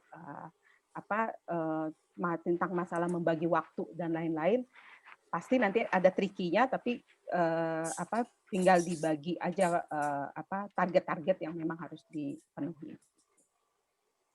Baik, terima kasih banyak Mbak Rina. Mudah-mudahan terjawab ya Nurul ya. Jadi semuanya itu bukan pengorbanan, tapi perjuangan. Mantap. Selanjutnya ini dari Mbak Niken ini. Apakah kita bisa tulis career plan dan permasalahan yang fokus pada skop tertentu, contohnya hanya se-Papua Barat saja? Bisa banget, bisa banget. Karena kita nggak dinilai kok, kalian harus jadi kayak pengubah dunia, kayak peraih Nobel, enggak kok. Gitu. Malah justru anak-anak muda yang mau berjuang membuat perubahan positif di kampungnya atau di desanya, itu keren banget gitu menurutku. gitu. Jadi apa namanya, kalau selama ini di beasiswa chevening tuh nggak ada dibatasin. Misalnya kalau yang dia melakukan perubahan nasional itu jadi lebih peluangnya jadi akan lebih diterima, enggak kok gitu. Enggak, banyak kok yang balik, ada yang kerja di puskesmas di Jailolo gitu ya, terus kemudian juga ada yang balik lagi ke kampung-kampung kayak gitu. Jadi nggak usah. Justru malah aku pikir dengan kamu fokus itu jadi salah satu poin nilai penting juga gitu ketika kamu mau dapat beasiswa itu. Baik, terima kasih banyak Mbak Rina. Ini pertanyaan selanjutnya, mudah-mudahan terjawab ya Mbak Niken. Pertanyaan selanjutnya dari Nila. Itu kalau apply, apakah sudah harus ada LOA dari kampus tujuan? Enggak. Ya? Waktu saya apply, kebetulan sih chevening tuh kalau ini chevening ya, perlu dicek kalau di beasiswa yang lain gitu ya. Kalau di chevening itu gampang banget, jadi nggak harus ada nilai IELTS waktu apply ya, nggak ada nilai IELTS, terus rekomendasi setahu saya juga belum di awal, terus LOA itu juga nggak perlu gitu. Jadi apply aja gitu ya. Nah, tapi setelah apply baru kemudian kita proses, karena kan kalau di chevening kan ada 3 kampus, dia urutan kayak urut kacang gitu Day, urutan pertama, urutan kedua, ketiga. Jadi yang jadi prioritas untuk kita dapetin LOA-nya urutan pertama dulu nih gitu. Terus baru nanti kalau gagal ya ke urutan kedua ataupun ketiga gitu. Tapi kita harus targetin 3 kampus itu. Nah, saya malah justru sebaiknya tapi ketika dipanggil wawancara, kalau udah ada LOA itu bisa jadi kayak nilai plus, walaupun tidak berarti akan jadi pasti lolos, enggak gitu. Jadi tapi kayak nilai berarti kamu udah serius gitu untuk apply di situ gitu ya, untuk jadi mahasiswa di kampus itu kayak gitu. Malah saya waktu wawancara saya belum ada LOA sama sekali gitu. Jadi karena masih proses sama kampus gitu. Jadi nggak usah takut atau ragu gitu berkaitan dengan itu. Pokoknya apply aja yang penting gitu. Baik, terima kasih banyak Mbak Rina. Jadi apply saja dulu, jangan pikir-pikir yang lain-lain. Ini tapi saya menarik ya Mbak Rina, tadi bicara soal pada saat memutuskan pilihan sekolah sempat merasa tidak tepat. Tapi kan itu ada keluarga, jadi support sistemnya keluarga. Bagaimana dengan teman-teman yang merasa ternyata support sistem di keluarga itu malah tidak gitu, atau gimana, itu gimana ya? Mungkin ada pandangan, siapa tahu orang tuanya melarang gitu. Benar. Ini memang penting ya gitu. Maksudnya kita punya support system yang tepat gitu. Kalaupun misalnya memang di keluarga, kalau saya sih yakin ya sebenarnya sepanjang bahwa yang akan kamu lakukan itu baik, orang tua itu kan pada dasarnya kan dia tidak ingin anaknya, kekhawatiran lah ya gitu kan, kekhawatiran kalau kamu sekolah jauh tuh nanti kamu gimana kan, biasanya kayak gitu ya. Atau misalnya ada juga misalnya, kecuali kalau misalnya berkaitan dengan ada misalnya dari budaya-budaya tertentu ya, perempuan di rumah aja misalnya kayak gitu, itu memang harus ada proses tersendiri. Tapi kalau buat saya, sepanjang kita bisa meyakinkan orang tua bahwa kita ini baik-baik saja, kita punya niat baik, kita lagi melakukan hal baik, yang aku tahu keluarga biasanya pasti akan mendukung kok. Nah, ini balik lagi ke diri kita gitu, bahwa kita ini akan baik-baik aja atau enggak gitu. Kalau misalnya kita juga nggak genah gitu ya, nggak beres nih mengatur diri kita, ya gimana orang tua juga mau percaya gitu. Kayak gitu ya. Jadi kalau menurutku sih gitu, memang perlu pendekatan gitu. Saya juga nggak mulus-mulus juga gitu, maksudnya di keluarga juga ada juga tantangannya. Nah, termasuk waktu itu dengan mantan suami gitu ya, itu juga ada persoalan-persoalan gitu. Tetapi kalau yang saya lihat, yang saya tetap dalam situasi itu positive thinking-nya aja gitu, karena saya nggak suka dengan energi negatifnya gitu ya.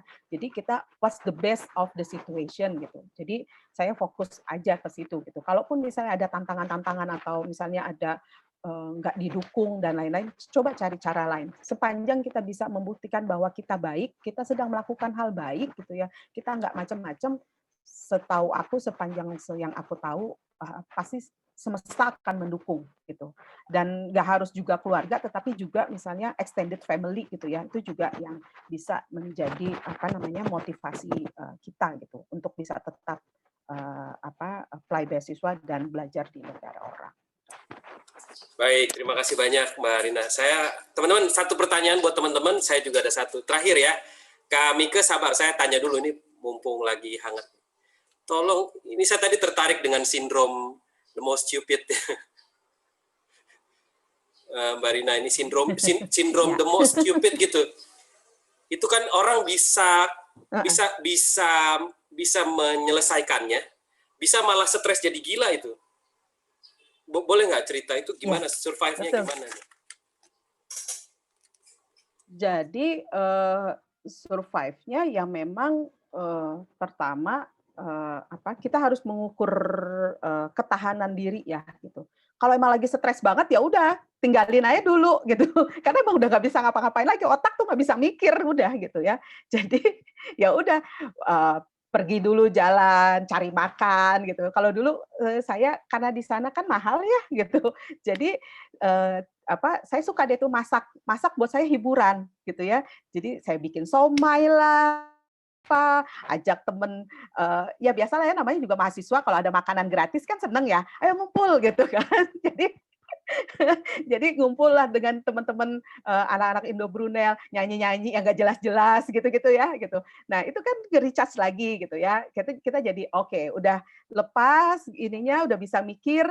Nah baru balik lagi ke urusan nulis dan lain-lain gitu. Jadi intinya tinggal mainin ritme aja gitu, mainin ritme dan kemudian ngobrol, jangan dipendam gitu. Nah, untungnya di kampus itu backup yang kayak gitu keren banget, Dai. Jadi kita punya psikolog gitu ya. Jadi kalau kita mau konsultasi gitu berkaitan dengan itu, jadi kita bisa bikin janji gitu ya. Termasuk di kampus aku tuh ada namanya money doctor. Jadi kalau kita mau konsultasi masalah keuangan, ada dokter keuangan ininya, ya, dokter keuangan gitu. Termasuk ada bahkan juga ada LGBT support gitu untuk yang minoritas ya gitu, karena di sana kan banyak juga ya yang LGBT gitu ya. Nah itu ada ini. Jadi intinya dukungan support yang kayak gitu tuh macam-macam banget dan bisa kita gunakan. Yang penting kita nggak pendam sendiri. Memang kalau kita butuh bantuan, reach out gitu, speak up gitu, bahwa gue lagi stres nih gitu, gue butuh bantuan gitu. Termasuk sama ke profesor ataupun ke dosen juga bisa bilang gitu, bahwa misalnya ada temen yang misalnya bisa nego, misalnya karena kesulitan kita dalam bahasa dan lain-lain gitu ya, dari dia punya target 30 artikel untuk satu mata kuliah, satu sesi. Jadi misalnya kelas saya hari Senin, untuk Senin depan kita harus baca 30 artikel, which is mabok dong gitu kan. Gitu. Nah dia kemudian nego sama kampus, sama profesornya, dia bilang ini terlalu berat buat saya, boleh nggak saya memilih mana bacaan yang memang harus saya baca. Jadi akhirnya dinego bisa jadi 15 artikel. Tetap banyak gitu, tapi kan nggak sebanyak 30 gitu kan. Jadi nah reach out gitu. Jadi biar nggak kemudian kita menjaga kesehatan fisik dan mental itu sangat penting gitu. Baik Mbak, terima kasih ya. Jadi tahu batas, kemudian cari kesenangan untuk ini ya, relaksasi. Sama menarik tadi ini ya, Mbak, itu ada dokter keuangan. Jadi kalau butuh bantuan, kasih tahu. Nah, kalau dokter keuangan di Indonesia, saya yakin semuanya pinjam duit ya. Tolong pinjam uang. Ya, selanjutnya Kakak Mika, silakan. Suaranya. Oke. Oke. Sudah dengar suara saya? Oh, sudah sekali. Selamat siang, Karina. Terima kasih buat sharingnya. Yang saya dapat tadi dari Karina bahwa kita tuh walaupun kita kalau sekali gagal mencoba, kita harus mencoba terus sampai kita bisa. Jadi jangan gagal. Terus yang saya mau tanya, Kak, apakah selama kita misalnya terima beasiswa yang seperti Kakak itu, apakah harus di kampus atau universitas yang ternama di sana? Itu aja Kak yang saya mau tanya. Maksudnya yang kelas atas atau kita juga bisa di kampus yang ya tidak terlalu ini, tapi yang biasa aja, tapi tetap dia punya akreditasinya bagus gitu. Oke Kak, itu saja. Ini tergantung kamu sendiri ya, gimana mengukur diri gitu ya. Kayak saya contoh awalnya saya target pertamanya Edinburgh University gitu ya. Jadi ada 3 kampus kan, Edinburgh, terus kemudian Brunel, sama satu lagi East Anglia kalau nggak salah kampus yang saya mau apply. Nah, dengan Edinburgh tuh saya udah sampai telepon Skype-an malah sama profesornya gitu ya. Jadi udah apply gitu, udah hampir mau diterima gitu. Tapi kemudian saya lihat lagi matrikulasinya gitu ya, matrikulasinya. Terus ketika saya lihat matrikulasinya, kok kayaknya ya di Edinburgh itu jurusannya saya mau ambil kurang lebih yang udah saya kerjain gitu. Saya jadi ngerasa kayaknya on top of yang saya dapetin kurang lebih kayaknya hampir mirip nih sama pengalaman saya gitu. Nah, sementara yang Brunel ini saya ngerasa ini yang saya butuhin gitu. Saya lebih butuhkan. Padahal secara ranking Brunel dan Edinburgh jauh banget. Edinburgh 500 tahun sudah berdiri, Brunel paling baru sekitar 50 tahunan gitu. Tapi karena Brunel ini kampus yang cukup muda kalau di ukuran kampus-kampus di Inggris, jadi dia ada jurusan-jurusan yang lebih dinamis gitu kalau saya melihatnya gitu ya. Jadi dibalikan dengan kebutuhan kita sendiri. Kalau beasiswa Chevening-nya sendiri, mau semua jurusan, semua kampus yang ada di Inggris itu mereka akan biayai. Nah, bagusnya kampus-kampus di Inggris, mau yang di pelosok-pelosok manapun, dia punya kayak semacam keunggulan. Gitu. Jadi nggak kayak kita gitu. Kampus-kampus tuh ya kebanyakan ya itu aja lah kampusnya gitu ya. Kalau nggak di Jawa, di kampus-kampus yang ternama-ternama itu. Kalau di sana enggak. Jadi kalau kampus yang kecil-kecil pun gitu, dia pasti punya kekhususan gitu. Kayak misalnya untuk belajar tentang hukum energi gitu ya, migas. Itu di Aberdeen, di Scotland sana yang dingin banget gitu. Jadi ke ujung-ujung sana. Terus kalau yang mau belajar transportasi gitu atau komunikasi itu di Leeds gitu. Misalnya kayak gitu. Nggak harus semuanya ada di London gitu. Jadi tergantung kebutuhan teman-teman sendiri. Lihat di matrikulasi jurusan. Bisa jadi jurusannya sama, di kampus ini ada, di kampus A ada, di kampus B ada, tapi dilihat di matrikulasinya kira-kira mana yang dibutuhkan gitu. Terus kemudian saya juga punya pertimbangan secara pribadi, kalau saya kuliahnya di Edinburgh, berarti kan kalau saya jadi bawa anak-anak, mesti ngongkosin tuh dari London ke Skotlandia gitu kan, nambah biaya lagi gitu. Nah, kenapa nggak London aja gitu? Jadi ada juga reason karena tadinya saya memang pengennya bawa anak-anak gitu ya untuk studi gitu. Dan kemudian ada juga faktor ketiga sih, uang saku. Kalau di Chevening, uang saku di London sama di kota lain itu beda rate-nya gitu. Lebih tinggian lah dikit yang di London gitu. Nah, kebetulan kampus Brunel ini di pinggirannya London, jadi bukan di tengah London. Kalau di tengah London tuh biaya hidupnya tinggi banget memang, terutama untuk sewa akomodasi ya gitu. Nah, karena saya di ya istilahnya di pinggiran lah ya gitu. Jadi kotanya enak banget gitu untuk tinggal kalau mau bawa keluarga dan lain-lain, dan biaya hidupnya nggak setinggi yang di tengah London. Tapi plusnya saya dapat uang sakunya rate-nya London gitu. Jadi yang kayak gitu tuh sebenarnya kita perlu pertimbangan-pertimbangan secara kita pribadi gitu sih. Baik, terima kasih banyak Mbak Rina. Mudah-mudahan terjawab ya Kakak Mike ya. Jadi tipsnya adalah pilih kampus yang di perbatasan tapi masuk wilayah kota besar. Ya, ada uang saku lebih gitu. Itu ya. Karena buat ini jalan-jalan. Betul, karena kualitas pendidikannya bagus ya. Jadi mau di pelosok-pelosok juga kampusnya bagus-bagus. Beda sekali dengan di Indonesia ya. Beda sekali memang kalau di Indonesia kan ya kita lihat seperti itu sudah kan. Jadi sih saya tambah pengalaman jadi bawa nggak harus di kampus yang wow, tapi yang ini yang di pelosok pun juga the best gitu lah Kak. Oke. Ya. Terima kasih banyak Kak Mike. Selanjutnya dari Miss Yuli. Mbak Rina mau tanya, ikut TOEFL waktu itu jalur mana, atau mungkin ambil TOEFL yang mana kalau pernah ambil TOEFL. Soalnya sudah 3 kali ikut tapi masih gagal di Australia Awards dan Aminef. Boleh berbagi saran? Tergantung kamu apply-nya kemana. Kalau yang American base, biasanya memang syaratnya TOEFL ya, gitu. Tapi kalau yang Commonwealth, Inggris dan Australia itu biasanya akan mintanya IELTS sebenarnya gitu. Jadi, tapi mau ambil IELTS atau TOEFL sebenarnya sama aja gitu. Itu cuma metode apa namanya tapi sebenarnya itu pengukurannya sama kok leveling ininya gitu ya. Jadi dilihat akan apply-nya ke ke negara mana gitu. Terus nggak usah apa namanya patah semangat gitu kalau gagal. Saya sama kok. Saya juga itu tuh gagal Australian Awards udah berapa kali gitu ya. Karena saya di Indonesia. Jadi gini, banyak hal kenapa kita gagal. Pertama bisa jadi di esainya gitu ya. Kemudian yang kedua mungkin karena pas lagi proses interview gitu ya. Atau ketiga mungkin bisa jadi karena kamu bukan prioritasnya.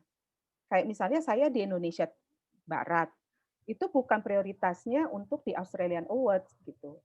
Karena dia mungkin lebih banyak di Indonesia Timur dan PNS misalnya gitu. Jadi belum tentu kamu ditolak itu karena kamu tidak qualified gitu. Jadi banyak hal sebenarnya yang bisa dievaluasi. Nah, saran saya kamu evaluasi nih. Kamu kan 3 kali gagal ya apply. Dari 3 kali gagal itu kamu udah dipanggil interview atau belum? Kalau kamu belum dipanggil interview, bisa jadi kelemahan kamu di esai. Gitu. Ya, bisa jadi karena kamu belum bisa compete dengan ribuan aplikasi, ribuan esai. Jadi kamu belum dipanggil di interview. Tapi kalau kamu dari 3 kali itu ada 1 yang dipanggil interview misalnya gitu ya, berarti esai kamu udah cukup baik.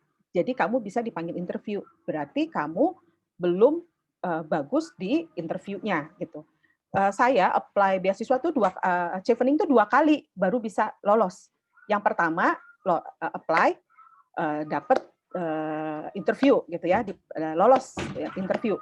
Pas interview blank dong. Gugup kan karena baru pertama kan gitu. Nah, itu juga ada sindrom lagi ya gitu. Kalau habis kita interview kita ngerasa juga jadi orang bego sedunia juga kan. Kenapa sih tadi kan ini pertanyaannya gampang banget, kenapa tadi nggak kepikir sih, gue tuh padahal bisa jawab itu gitu. Itu kan ada juga ya kayak gitu. Nah, itu dievaluasi juga gitu. Waktu itu kenapa saya waktu interview itu seperti apa gitu. Nah, jadi pas saya apply lagi, dipanggil interview lagi, saya bisa lebih rileks. Yang kedua itu saya lebih rileks karena saya nggak merasa terbeban. Udah deh, pokoknya yang penting give the best shot gitu. Pokoknya gue sampein yang ini loh, value saya di sini, saya pengen punya mimpi begini gitu ya. Jadi saya mau sekolah sini. Nah, itu yang saya yakinkan gitu. Ketika kamu dipanggil interview, biasanya interviewer tuh udah nggak ngelihat lagi aplikasi kamu, tapi cara kamu mengartikulasikan, meyakinkan. Makanya kamu perlu juga belajar public speaking sebaiknya gitu. Karena gimana kamu bisa meyakinkan orang lain bahwa ini ibaratnya kamu ketemu investor loh. Saya pengen begini, saya pengen begini gitu. Kamu mau nggak invest ke saya? Gitu. Cuma bedanya karena ini investor kan minta return laba gitu ya misalnya gitu ya yang kita janjikan di akhir. Nah, si beasiswa ini in return-nya sebenarnya kontribusi kita apa kepada masyarakat gitu. Kontribusi kita apa, perubahan baik apa kepada negara ini, dunia ini dan lain-lain gitu. Nah, itu yang harus kita bisa jelaskan di saat interview gitu. Jadi kalau saran saya 3 kali gagal itu di apanya kamu evaluasi, jangan dilihat gagalnya, jangan dilihat surat cinta gagal ditolaknya, tapi evaluasi diri gitu. Fokus nanti apa yang perlu saya perbaiki di kedepannya gitu. Baik, terima kasih banyak Mbak Rina. Mudah-mudahan terjawab ya, Miss Yuli. Ya, terima kasih. Sama-sama. Sama-sama. Nih mumpung ada Miss Rina kan, Mbak Rina kan bisa tanya. Ini langsung mentoring gitu, langsung tanya. Kan Miss Yuli sudah kenal. Nanti japri. Ya. Bisa. Saya banyak kok teman-teman. Kalau sekarang yang lagi saya ini memang ada 2 ya, ada 2 yang udah ngirimin esai itu saya review. Biasanya sih yang kita review bukan pada word by word-nya, tetapi pada strukturnya, cara berpikirnya gitu. Di esai itu seperti apa gitu. Lebih ke sana. Baik, terima kasih. Teman-teman, mudah-mudahan hari ini menyenangkan karena sudah mendengarkan banyak hal yang menginspirasi dari Mbak Rina ya. Karena waktu, jadi kita harus selesai di sini. Tetapi sekali lagi saya mohon kita boleh menyalakan kamera dan memberi ucapan terima kasih dengan ini ya, tepuk tangan virtual ya kepada Mbak Rina ya. Terima kasih banyak. Makasih juga semuanya. Jadi jangan ragulah dengan mimpi. Ini kayak saya ya. Saya aja masih bikin nih vision board saya. Ini salah satu metode juga untuk kita bisa tetap punya mimpi kita mau apa. Nah teman-teman boleh tetap kamera, kita foto dulu. Ya ini yang paling ditunggu-tunggu. Saya izin foto ya teman-teman. Kalau tidak bisa ada kamera tidak apa-apa ya. Hai Rosa. Rosa bersama adik-adik di sana. Wah, luar biasa. Oke, teman-teman ya. 1, 2, boleh dinyalakan. 1. Nurul. Wah, Nurul nih baru kelihatan. Ayo, kamu lagi apa? Oke. 1, 2, 3. Oke, saya cek dulu ya, teman-teman ya. Oke, bagus sekali. Terima kasih banyak, teman-teman. Sudah mau terima kasih semuanya. Ini ya. Mbak Rina, terima kasih banyak sudah mau berbagi dengan kita. Saya pikir banyak sekali poin. Terima kasih Mbak Rina. Terima kasih. Ya, sama-sama. Terima kasih Karina. Sama-sama. Semangat ya semuanya. Ya, Bu. Nanti kalau ada yang mau nulis esai, mau kirim aja. Boleh. Kan ada ada IG sama email ya tadi ya. Iya. Teman-teman, ini saya kirimkan juga IG dan emailnya Mbak Rina. Jadi teman-teman kalau mau kontak-kontak atau follow boleh ini ya di kolom chat ya teman-teman ya. Oke, sebentar. Coba ya teman-teman ya. Itu silahkan diikuti ya, di follow dan diikuti. Teman-teman, kurang lebih sampai di sini pertemuan kita bersama Mbak Rina Kusuma yang sangat menginspirasi di tengah berbagai macam masalah, ternyata ke luar negeri dan sempat ini ya merasa menjadi orang terbodoh sedunia ya. dan bisa itu overcome ya, jadi mengalahkan itu semua gitu teman-teman. Jadi mudah-mudahan ini saya catat banyak sekali, nanti saya mau tulis menarik ini. Ya, semoga berguna ya buat teman-teman. Yang penting tetap semangat gitu. Kita semua pokoknya saling support aja. Gitu. Iya, siap. Jadi bukan pengorbanan tapi perjuangan. Tidak seindah yang dilihat, tapi juga tidak semenakutkan yang dibayangkan. Pokoknya coba saja. Teman-teman, demikian ya. Waktu dan tempatnya sudah selesai pelaksanaan webinarnya. Teman-teman, kami persilahkan untuk bisa keluar dari Zoom meetingnya. Sekali lagi kita ucapkan terima kasih banyak, Mbak Rina. Mbak, makasih banyak. Sama-sama. Ini karena ini direkam, jadi nanti saya kirim ya. Oke, sip. Makasih semuanya ya. Ya, thank you, Day. Ya, sama-sama, Mbak. Terima kasih, Mbak Rina. Ya, teman-teman semua, terima kasih banyak. Ya, silakan teman-teman ya. Mana ya?